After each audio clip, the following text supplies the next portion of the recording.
කලු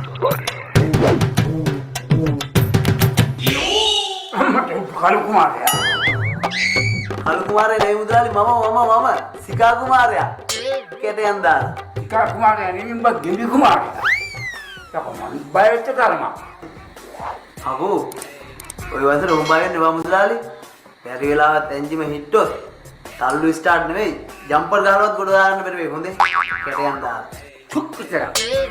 අර කපට කතා කියන්න බෑ කො මුණ බලාගෙන. තව කොච්චර යුතුයකම් තියනවද මට ගමේ උට ඉෂ්ට කරන්න.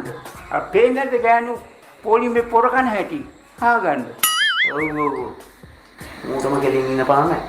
ගමම අහන්න කතාව. කෙටෙන් දාලා. දැන් උඹ මොකද ඇඟ පුරාම දැලිනාගෙන? දැලිනාලා නෙවෙයි මේ මජන් නාලා.